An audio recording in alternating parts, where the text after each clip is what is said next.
Gimana nih? Udah pada siap buat beribadah belum? Tapi kok Civina kayak masih ngantuk ya? Kita bangunin yuk adik-adik. Civina, Civina. Hai Happy. Hai Cici. Wah, ada apa nih Happy? Aku ngantuk. Kita kan mau ibadah. Kok Cici masih ngantuk sih? Oh iya ya, padahal aku udah siap sama udah rapi, tapi tadi aku ngantuk banget Happy. Jadinya aku ketiduran lagi deh. Gimana biar gak ngantuk? Kita gerakin badan Ci. Wah, bener banget Happy. Oke deh. Wah, adik-adik. Nah, supaya gak ngantuk juga adik-adik, supaya kita memuji Tuhannya lebih semangat. Nah, kita mau gerak-gerak dulu nih. Happy juga ikutin ya, supaya kita semangatnya bareng-bareng Happy. Oke Ci. Pertama, gerakannya ke kanan. Kanan, Kanan, kiri, kiri, kanan, kanan, kiri, bawah, bawah, atas, atas. muter. Wah, udah semangat banget nih. Happy udah semangat belum? Semangat dong Ci. Wah, adik-adik pasti udah semangat juga kan? Udah gerak-gerak juga tadi. Nah, adik-adik, sebelum kita memulai ibadah, jadi kita mau berdoa terlebih dahulu. Makanya, tutup matanya, lipat tangannya, kita mau berdoa. Tuhan Yesus, terima kasih untuk pada pagi hari ini. Mau memulai ibadah kami mau memuji-Mu, biarlah Engkau berkati ibadah kami dari awal hingga akhir. Terima kasih Tuhan, hanya di dalam nama Tuhan Yesus kami telah berdoa dan mengucap syukur haleluya. Amin. Happy udah semangat belum? Semangat banget dong Ci. Wah, aku juga udah semangat banget. Nah adik-adik, makanya karena adik-adik udah semangat, makanya sekarang kita mau memuji Tuhan. Tepuk tangannya adik-adik. Hari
memuji Tuhannya.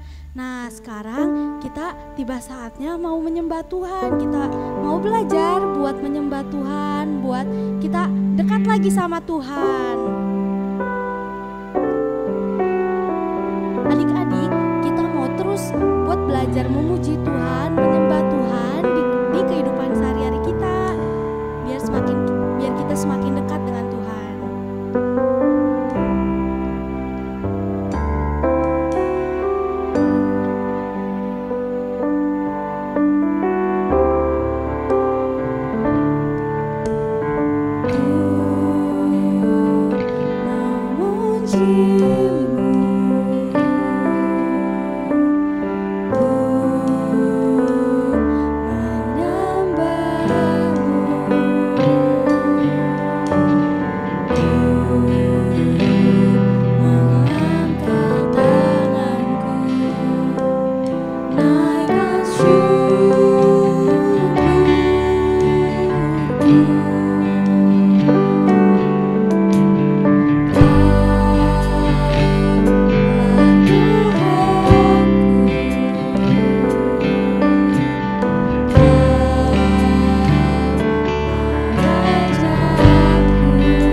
firman Tuhan pada pagi hari ini. Ayo adik-adik, kita tutup matanya, lipat tangannya, kita mau berdoa. Terima kasih Tuhan untuk pagi hari ini kami dapat meninggikan ya Tuhan, menyembah namamu, biarlah ya Tuhan Engkau disenangkan ya Tuhan atas setiap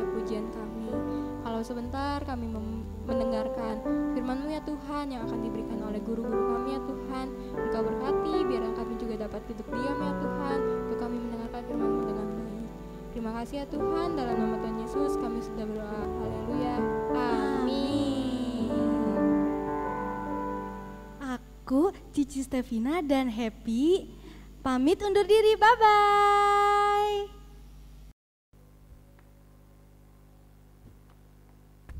Siap gerak, hormat gerak, tegap gerak, istirahat di tempat gerak.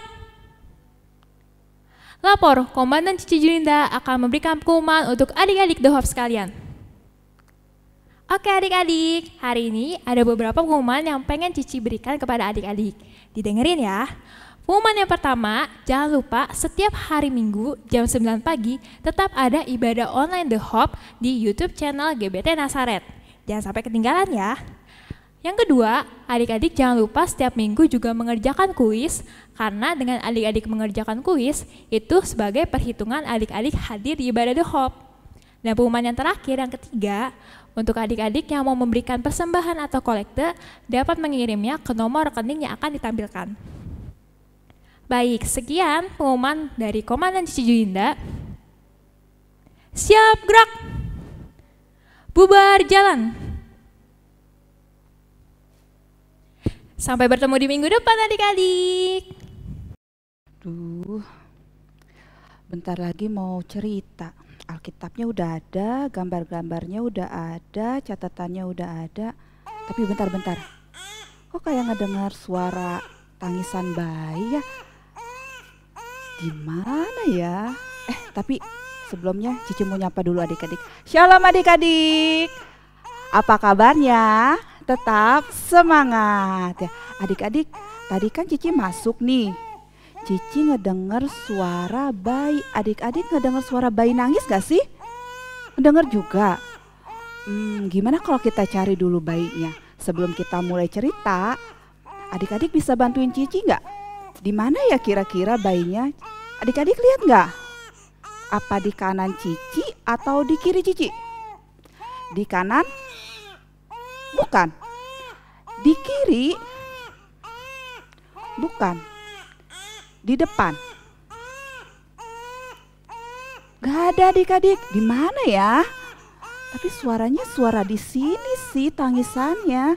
Tapi di mana ya? Adik-adik tahu di mana? Di mana bayinya? Coba kasih tahu Cici dong. Kasihan bayinya nangis terus tuh. Di belakang Cici. Masa di belakang Cici sih? Di belakang Cici bener? Iya. Coba ya. Adik-adik, ada seorang bayi. Wah, bayi siapa itu? Kita coba bawa ke sini ya. Iya benar adik-adik. Ada seorang bayi yang dimasukin ke keranjang. Wah, sepertinya ini bayi laki-laki. Coba Cici gendong bayinya ya. Dia menangis adik-adik. Kita taruh bawah keranjangnya. Sepertinya bayinya kedinginan. Tuh dia gemeter. Kita taruh sini, tidurin di sini. Suaranya sudah tidak nangis lagi. Kita taruh sini ya. Nah, biarin bayinya tidur di sini. Nah, sekarang bayinya udah tidur. Adik-adik dengerin Cici cerita. Bayinya udah tidur. Adik-adik, Cici jadi teringat seorang bayi yang ditemukan di sungai. Iya, Sungai Nil. Adik-adik tahu ceritanya? Siapa namanya coba? Ya betul, namanya Musa. Adik-adik tahu nggak artinya? Arti dari nama Musa itu apa? Diangkat dari air. Ya, adik-adik pinter. Nah, sekarang Cici mau ceritain sedikit. Kok bisa sih Musa diangkat dari air? Gimana ceritanya ya? Jadi gini adik-adik. Pada zaman dulu, bangsa Israel ini tinggal di tanah Mesir. Dan mereka bertambah banyak dan bertambah kuat. Raja Fir'aun, rajanya orang Mesir nih, takut kalau nanti orang-orang Israel ini bakal mengambil alih daerahnya, daerah Mesir, tanah Mesir. Jadi Fir'aun ini punya rencana yang jahat. Fir'aun memerintahkan kepada para prajuritnya agar semua anak laki-laki dan bayi laki-laki orang Israel itu harus dilemparkan ke Sungai Nil, harus dibunuh. Wah, pada saat itu semua ibu-ibu orang Israel ini menjadi sangat ketakutan.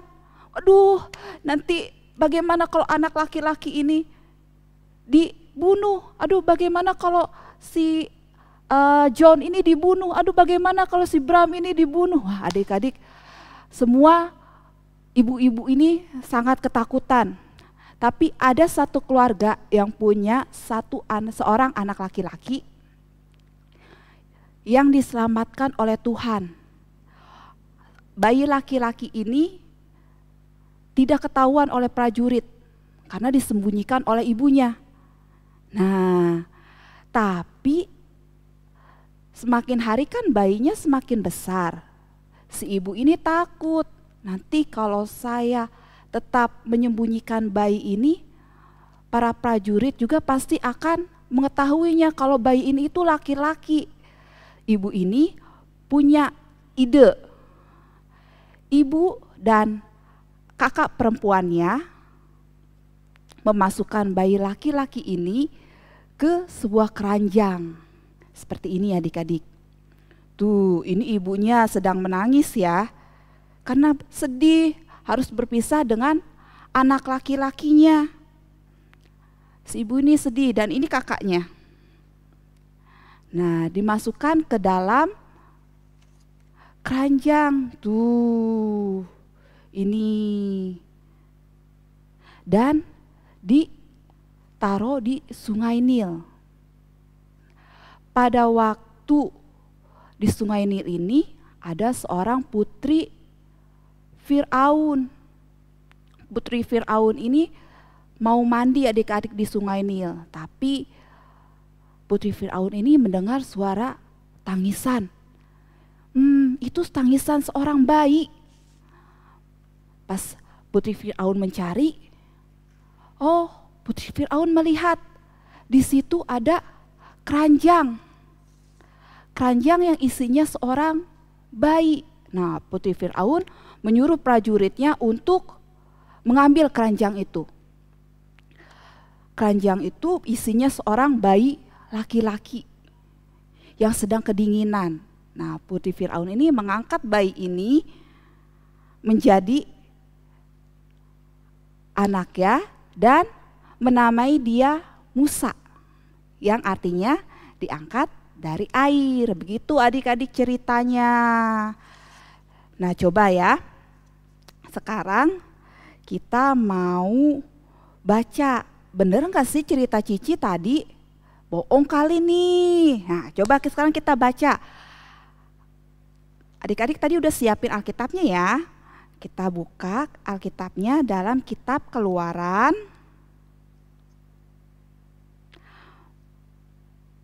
pasal 1 ayat 22.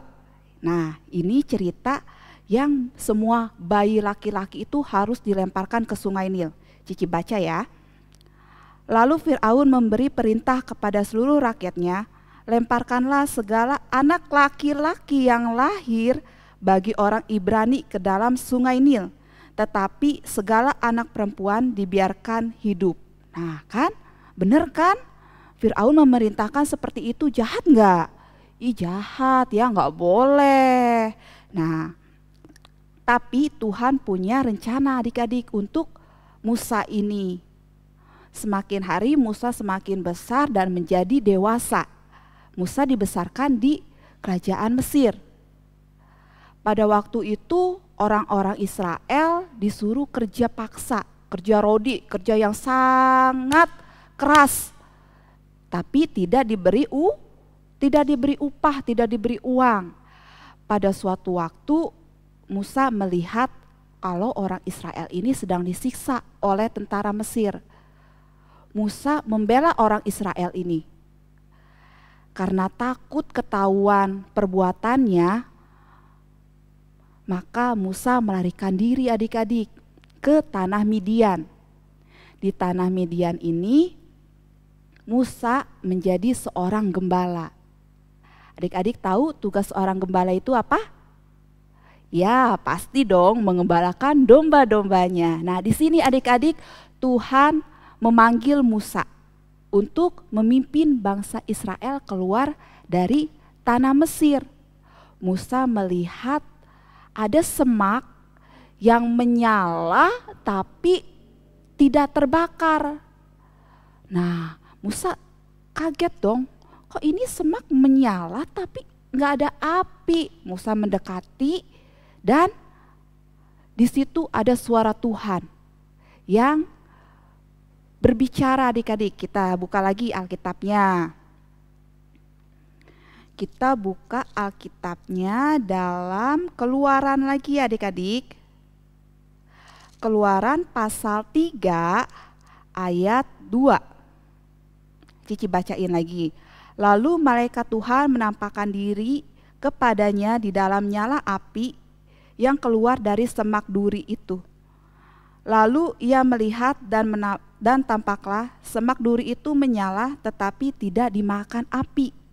Ya, singkatnya Tuhan ini meminta agar Musa memimpin orang-orang Israel keluar dari tanah Mesir. Oke, singkatnya Musa mau nih, tapi Tuhan kalau nanti orang-orang Mesir itu tidak mendengarkan aku gimana? Kalau orang-orang Israel itu tidak mendengarkan aku gimana? Aku kan bukan siapa-siapa. Aku siapa sih Tuhan? Aku tuh gak dikenal. Nanti kalau mereka gak percaya gimana? Gak mau ngikutin aku gimana? Nah, kata Tuhan, nanti aku akan menunjukkan kepadamu kuasa. Nah, melalui kuasa Tuhan, nanti orang-orang Israel percaya dan mau mengikuti Musa. Adik-adik, melalui Musa, Tuhan banyak sekali menunjukkan kuasanya untuk orang-orang Israel. Adik-adik masih ingat enggak tulah yang terjadi di Mesir? Masih ingat? Nah, kita mengingat sedikit ya. Tulah pertama yang terjadi di Mesir karena Firaun tidak memperbolehkan orang Israel ini keluar dari Mesir. Adik-adik ingat tulah pertama apa? Air menjadi darah. Tulah pertama juga gak mempan, gak bisa bikin orang Israel keluar dari Mesir. Tuhan mengirimkan lagi tulah kepada orang Mesir. Tulah kedua, ada binatang apa ini? Adik-adik bisa lihat? Katak.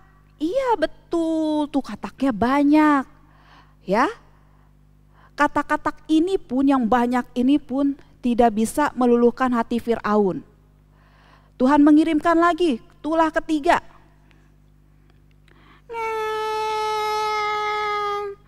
Apa ini? Nyamuk. Nyamuk juga nggak bisa. Terus apa lagi? 4. Binatang apa ini? Lalat. Ya, lalat juga tidak bisa. Lalat pikat yang banyak ini juga tidak bisa meluluhkan hati Firaun. Tulah keempat, lalu kita ke tulah kelima. Tuh, apa ini? Ada ayam dan binatang ternak ini. Kenapa adik-adik? Sakit sampar pada ternak. Juga gak bisa bikin orang Israel keluar dari Mesir. Lalu tulah ke-6, barah. Tuh lihat pada luka-luka orang Mesirnya. juga nggak bisa bikin orang Israel keluar dari Mesir. Terus hujan es, tuh ya hujan esnya gede-gede, nggak bisa juga. Terus ada apa lagi? Tulah keberapa sekarang? Ke-8. Ada belalang. Belalang ini memakan seluruh pertanian di daerah Mesir. Juga nggak bisa. Terus ada apa lagi? Tulah ke-9. Di daerah Mesir itu jadi gelap, nggak bisa ngelihat apa-apa. Mereka tidak bisa beraktivitas, mereka tidak bisa bekerja, mereka meraba-raba. Ini apa ya? Oh, ini buku. Ya, tapi tetap Firaun berkeras hati tidak memperbolehkan bangsa Israel ini keluar dari Mesir. Lalu tulah ke-10. Kita lihat ada yang menangis. Adik-adik ingat tulah ke-10 apa? Ya, tulah ke-10 itu anak sulung mati. Jadi semua anak sulung mulai dari ternak, mulai dari kerajaan, mulai dari yang masyarakat biasa, semua anak sulungnya ini meninggal, mati. Termasuk anak sulung Firaun. Firaun menjadi sangat sedih karena anak sulungnya meninggal.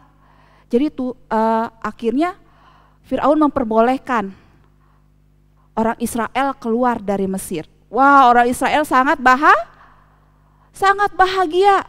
Mereka bersorak-sorai. Nah, ini Musa memimpin orang-orang Israel ini keluar dari tanah Mesir. Adik-adik, melalui Musa Tuhan menunjukkan kuasanya. Tidak cuma berhenti di sini. Tuhan juga menunjukkan kuasanya pada saat orang Israel udah keluar tapi dikejar oleh prajurit Mesir.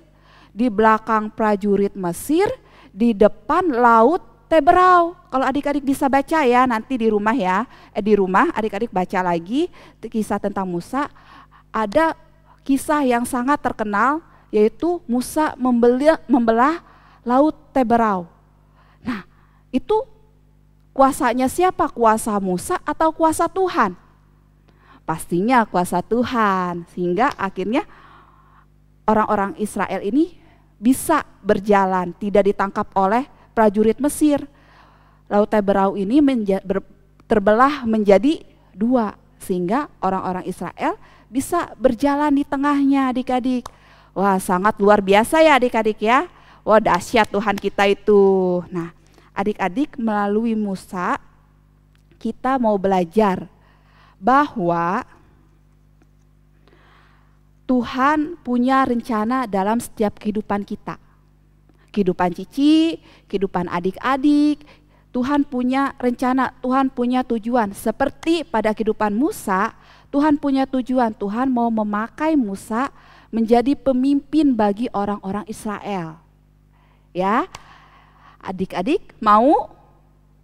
Pasti dong, adik-adik pasti kita mau menuruti perintah Tuhan dan tahu tujuan Tuhan dalam kehidupan kita apa. Itu yang pertama. Yang kedua, dalam mencapai tujuan hidup yang Tuhan kasih ke kita, Tuhan pasti kasih kemudahan, kasih pertolongan. Banyak pertolongan yang terjadi di hidup Musa pada saat Musa memimpin bangsa Israel. Begitu juga Tuhan akan memberikan pertolongan bagi hidup kita, ya adik-adik. Nah, yang ketiga, adik-adik tahu nggak kalau Musa itu pernah menolak pada waktu melihat semak berduri dan Tuhan meminta Musa untuk memimpin bangsa Israel. Musa sempat menolak, aduh Tuhan jangan saya deh, aduh saya ini tidak fasih lidah, saya ini gak bisa ngomong, kalau di depan orang banyak itu saya gak bisa berkata-kata, nanti gimana bisa saya memimpin orang Israel. Nah adik-adik percaya gak Musa pernah seperti itu? Kita baca coba ya, ini ayat terakhir. Kita baca dalam Keluaran 4 ayat 10. Lalu kata Musa kepada Tuhan, ah Tuhan, aku ini tidak pandai berbicara dahulu pun tidak, dan sejak engkau berfirman kepada hambamu pun tidak, sebab aku berat mulut dan berat lidah. Nah tuh adik-adik, Tuhan pada waktu mengutus Musa sempat menolak. Tuhan jangan saya. Musa tidak pede, tidak percaya diri. Kalau bahasa sekarangnya Musa insecure. Asik, Musa insecure. Nah adik-adik, dalam diri adik-adik, dalam pribadi adik-adik pernah nggak merasa insecure, merasa tidak pede karena keadaan adik-adik? Tuhan, aku ini nggak bisa nyanyi. Tuh yang bisa nyanyi itu kakak aku, atau yang bisa nyanyi itu adik aku. Tuhan suaranya bagus kalau nyanyi. Aduh aku mah nggak bisa nyanyi Tuhan, nggak. Orang lain aja deh, kakak aku aja deh yang dipakai, jangan aku deh, aku kalau nyanyi nggak enak suaranya. Adik-adik pernah ada yang merasa begitu? Tapi adik-adik bisa berdoa. Tuhan mau pakai adik-adik untuk berdoa, ya. Jadi kita tidak boleh insecure, tidak boleh nggak percaya diri, ya. Tuhan punya tujuan masing-masing dalam kehidupan kita, dan Tuhan pasti akan menolong. Adik-adik percaya? Oke, semangat adik-adik. Oke, ceritanya cukup sampai di sini. Kita mau belajar tentang Musa pada hari ini ya adik-adik ya. Dalam kehidupan kita terapkan nih, kita nggak boleh insecure, kita harus percaya Tuhan punya pertolongan untuk kita. Oke, sekarang kita mau berdoa. Adik-adik tutup matanya, lipat tangannya. Sudah? Oke, ikutin Cici berdoa. Tuhan Yesus, terima kasih hari ini kami sudah mendengarkan cerita tentang Musa. Tuhan, seperti Engkau memimpin Musa keluar dari Mesir, Tuhan, kami percaya Tuhan juga memimpin setiap hidup kami. Kami tahu Tuhan punya tujuan untuk hidup kami, dan Tuhan mampu menolong setiap kami. Terima kasih Tuhan, kami percaya akan kuasa-Mu. Terima kasih untuk hari ini. Hanya di dalam nama Tuhan Yesus kami sudah berdoa dan mengucap syukur. Haleluya, amin. Oke adik-adik, nanti Cici ada kuis, adik-adik isi kuisnya, dan jangan lupa kirim ke Cici Seril. Happy weekend, bye-bye. Bye.